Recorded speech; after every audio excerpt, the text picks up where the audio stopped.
My name is Mona Fain, and I'm 34 years old.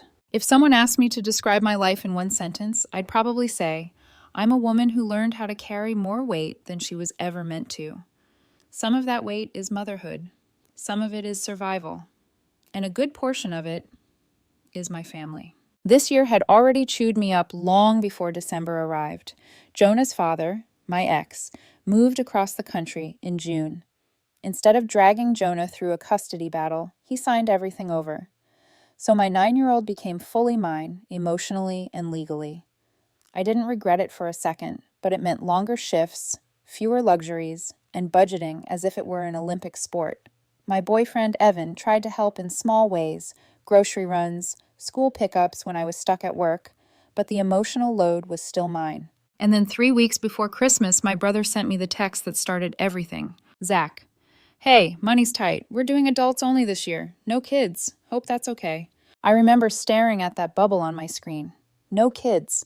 From the same man who, last year, hired a snow machine for his driveway, who imported artisan hot chocolate from Vermont because Swiss Miss is basically sugar water. From the same man whose wife, Melissa, started planning their Christmas party in August and once asked me to split the cost of a rented inflatable sleigh ride 2 years after I'd already paid for it.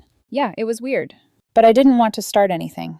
Holidays were already hard on Jonah, and I had no room for drama, so I played along. I typed back one word and a thumbs up. Sure. That was it. No questions, no pushback, just acceptance. The same acceptance I'd given my family all my life. When I told Jonah there wasn't going to be a party this year, he just nodded. No disappointment, no confusion, just this quiet resignation that made something in me crack. He was too used to being left out. I tried to convince myself maybe Zach really was cutting back. Maybe Melissa's online boutique wasn't doing well. Maybe this was finally their year of budgeting. For a while, I believed it, until 2 nights before Christmas. I had just come home from picking up a last-minute gift Jonah wanted to send his little cousin, still thinking they might exchange something, even if there wasn't a party. My arms were full of bags when Jonah called softly from the kitchen table. Mom, why not us? I froze. He didn't look up. He just tapped the screen of his tablet and turned it toward me. Melissa had posted a full carousel of photos on Instagram, and their house looked like a Hallmark movie had exploded on it. Fake snow blanketed the driveway. A bouncy house filled the backyard. Santa was there, the same real bearded guy I had paid for 2 years ago. Kids everywhere, dozens of them.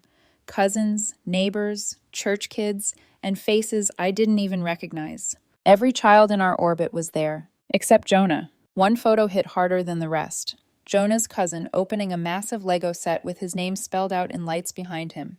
The caption read, "Creating magic for the best kids in the world." Something inside me went still. Not angry, not explosive, just still, because I finally understood. This wasn't about budgeting. This wasn't about cutting back. This was personal. Somewhere along the line, Zach and Melissa decided they were done, including me.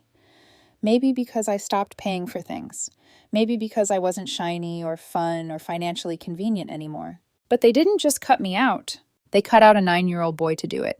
Jonah went to bed quietly that night. Too quietly.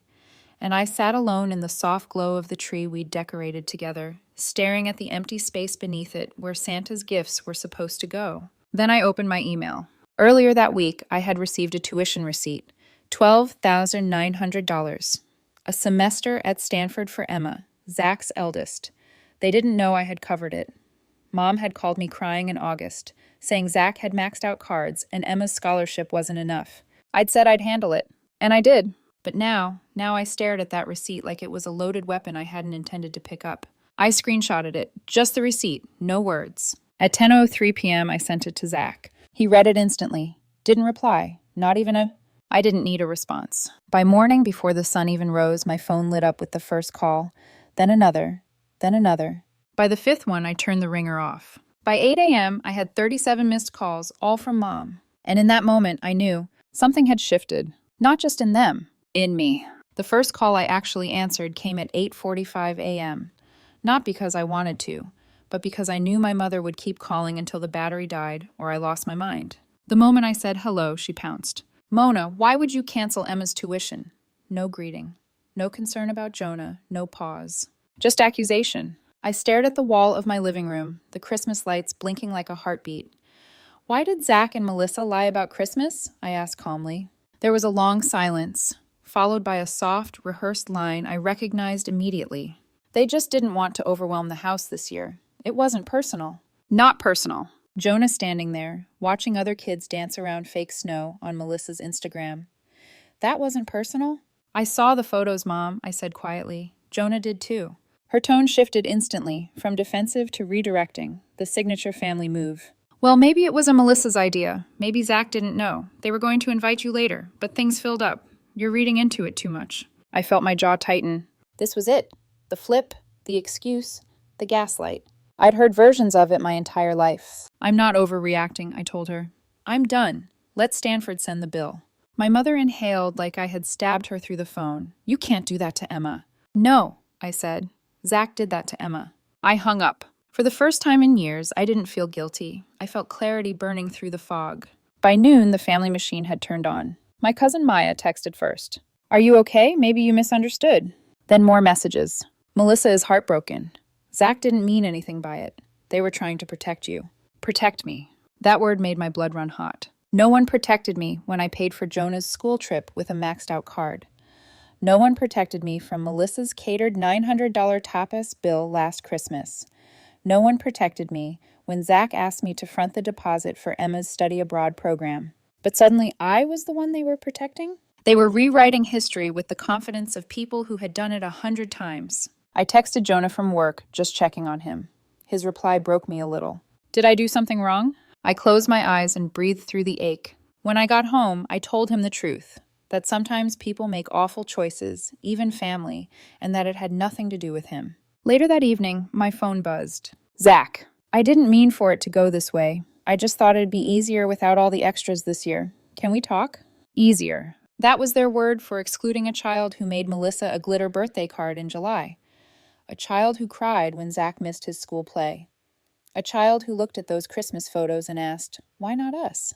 I didn't reply. But Jonah did something I didn't expect. He walked up to me quietly, took my phone, opened the Instagram post, and scrolled through it slowly, face by face, gift by gift. Then he said in a voice too old for 9, they act like we don't matter. I didn't have to explain anything. He saw it. He understood. And that hurt more than any text or phone call ever could. Christmas Eve morning, the family group chat exploded. It had been dead for weeks, just the occasional forwarded meme from Aunt Brenda. But now, it was buzzing like a hornet's nest. Melissa, I don't appreciate the passive aggression, Mona. You could have talked to us like an adult. Zach, don't take this out on Emma. She's a kid. That one made me laugh bitterly. Apparently Jonah wasn't. Then came a wall of texts from my mom, paragraphs of guilt, excuses, demands. We need to fix this before dinner tonight. That was when I realized something stunning. They still expected us to come, even after lying, even after excluding us, even after I canceled the tuition. They still thought I'd fold. I typed, Jonah and I will not be attending. Don't worry about gifts. We won't be part of this anymore. Then I muted the chat. 5 minutes later, my phone rang. Not Zach, not Melissa. Emma. I almost didn't answer, but something told me I should. She was crying. I didn't know about the party, she whispered. I thought you were coming. I bought Jonah a Switch game he wanted. My heart twisted. Emma didn't deserve to carry guilt for her parents' decisions. He's okay, I said softly. None of this is on you. She sniffed, then said something that froze me. Honestly, I don't blame you. Mom and Dad have been weird for months. Fake. Half the time I don't even think they like each other. Before I could respond, Melissa's voice cut sharply into the call. Whether she'd overheard or walked in, I didn't know. You are poisoning this family, Mona, she snapped. You're turning your son against us. Now my daughter is in tears. I hung up. That night, Jonah and I made pizza from scratch. We watched old Christmas cartoons until he fell asleep on the couch halfway through Home Alone. Around 11, I placed his present, a custom Lego Millennium Falcon, under the tree. When I checked my phone one last time, a new message from Zach glowed on the screen. Timestamp 10:46 p.m. Mom's crying. Everyone's miserable. I hope you're happy. That was the moment everything clicked. They weren't sorry. They weren't apologizing. They weren't even reflecting. They were just angry I'd stopped playing my role. The provider, the fixer, the quiet backup they could rely on whenever they ran out of money or needed a scapegoat. I'd dropped my part in their script, and now their entire scene was collapsing. What happened next proved just how far Melissa and Zach were willing to go. 2 days later, deputies showed up at my house. A welfare check.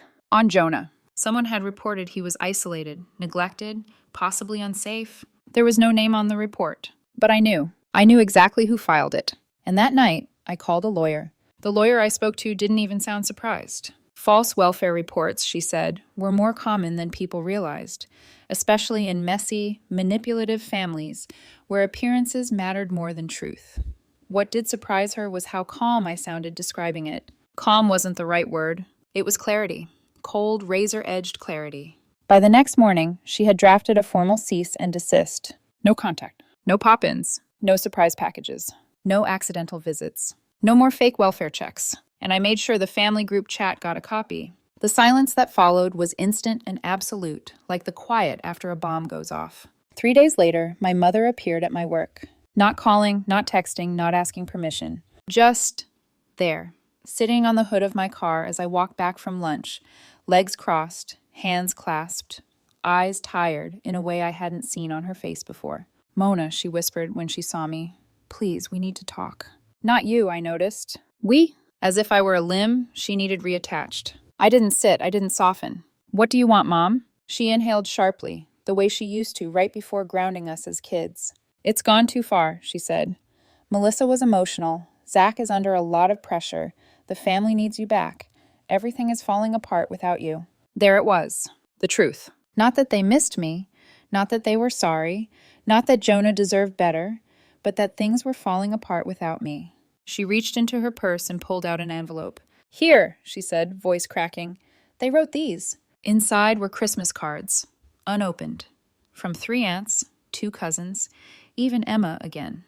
One had a $200 gift card clipped inside, their version of an apology, a bribe wrapped in red cardstock.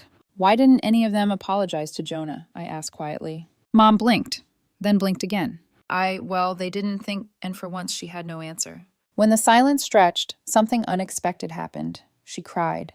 Not the sharp, weaponized tears she used when we were younger. Real tears. Grief-stricken. Fearful. "I'm scared," she whispered. "Without your help with Emma's tuition, everyone's panicking. The family fund is empty. Your aunt might lose her house. Zach can't cover anything." And there it was again. Not love, not remorse. Need. For a moment I felt nothing. No triumph, no vindication. Just a hollow, frozen quiet. "For years," I said softly, "helping you all made me feel needed, important, useful." I looked her straight in the eyes. But it also made me easy to exploit. She flinched like I had slapped her. "I don't want revenge," I said. "I just want peace. And Jonah deserves a family that actually wants him, not a place at a table bought with guilt." I handed her the envelope back. "Figure it out." Then I walked away. She didn't follow. That night, Jonah and I finished the Millennium Falcon together. He concentrated so hard his little tongue poked out the side of his mouth. When he finally clicked the last piece in place, he exhaled like he had been holding his breath for days. "Mom," he asked quietly, "will Christmas always be just us now?" I wrapped my arm around him. "No," I said softly. "It'll grow, but only with people who deserve to be part of it." He nodded like that answer made perfect sense. Kids understand truths adults run from. A few weeks into the new year, the family tried creeping back. Aunt Brenda sent a long text about fresh starts. A cousin forwarded a baby video. Emma apologized again, genuinely. I replied politely, but didn't invite conversation. Then an invitation arrived in the mail. A real card, embossed letters, gold trim, an extended family gathering. Jonah looked up at me when he saw it. "Will Melissa and Zach be there?" "Yes," I said honestly. He surprised me. "I want to go." I blinked. "Why?" He shrugged. "I want to see if they pretend again."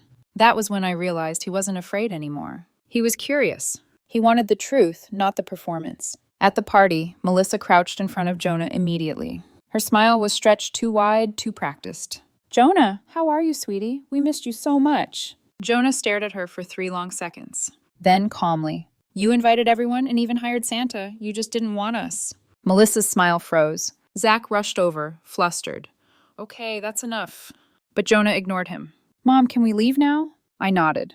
We walked out hand in hand, past the stunned room, past the twinkling lights, past the paper-thin decorations meant to hide the cracks. Outside, Jonah took a deep breath. "I don't want them to change," he said.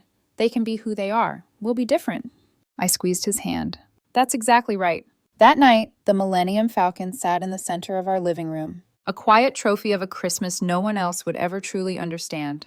I closed the joint account, removed myself from the family group text, made the cease and desist permanent. Zach and Melissa still had each other. Emma deferred a semester. My mother tried patching things, but she couldn't rebuild a system held together by guilt and money. A system that fell apart the second I stopped feeding it. Jonah and I were free. We planned birthdays, watched The Empire Strikes Back, saved for a snow trip, walked the neighbor's dog, Chewy. We built our life slowly, honestly, without fear or guilt. And for the first time in years, I felt light. Family isn't obligation. It isn't sacrifice that drains you dry. It's love, honesty, safety. When they decided Jonah didn't fit their picture of family, I made my choice. I chose him. I chose truth. I chose peace. The world didn't collapse. They're gone. And we're just getting started.